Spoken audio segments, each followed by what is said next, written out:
L'équipe de Tchereda, alors que Knöbuller a poursuivi son effort, la récupération d'Haim, le tir et le but.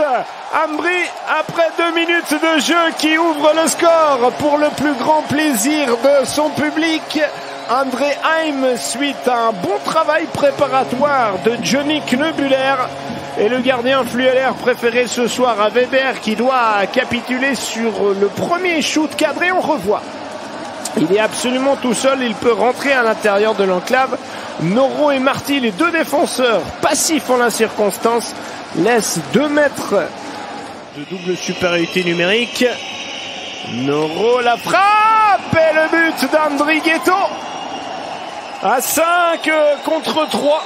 Eh bien, tout de suite, Zurich trouve l'égalisation dans ce match sur, encore une fois, un engagement offensif gagné par Zurich. C'est la force de cette équipe cette saison. Et grâce à ça, on a pu installer tout de suite ce jeu de puissance. Il n'y avait que 25 secondes à jouer en double supériorité numérique, mais ça a été suffisant pour décaler.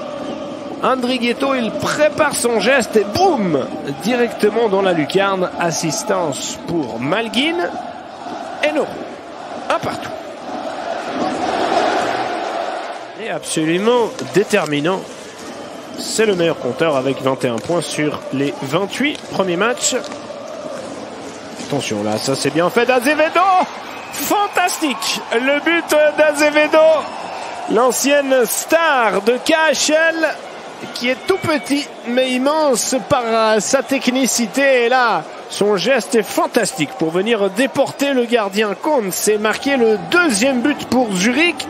On va revoir tout ça sur cette passe. Il est au départ de l'action. Il élimine Doty d'un geste habile. Et puis il déporte complètement le gardien Kohn.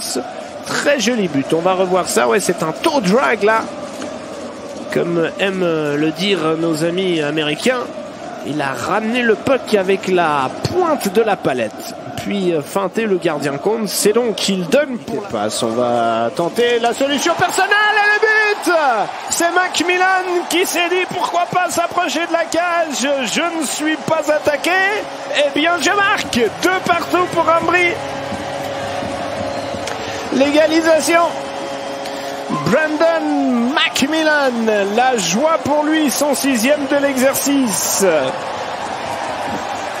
En début de championnat, il n'avait qu'un contrat provisoire, il l'a prolongé. Et là, il vient se créer de la place avec une facilité déconcertante. C'est Baltisberger là qui a totalement dormi, tout comme Marty au 2e pot. Et le voici le surnombre, cette fois-ci pour Zurich. Hollenstein au 2e poteau, la frappe, l'intervention de la botte, mais la rondelle qui termine tout de même au fond du but. Et la victoire sera donc ce soir zurichoise. Tir d'Hollenstein. J'ai cru que le gardien Tchatcho avait réussi à s'interposer, mais tel n'est pas le cas. Et c'est donc Zurich qui remporte le 2e point ici dans cette nouvelle patinoire de la Valacha.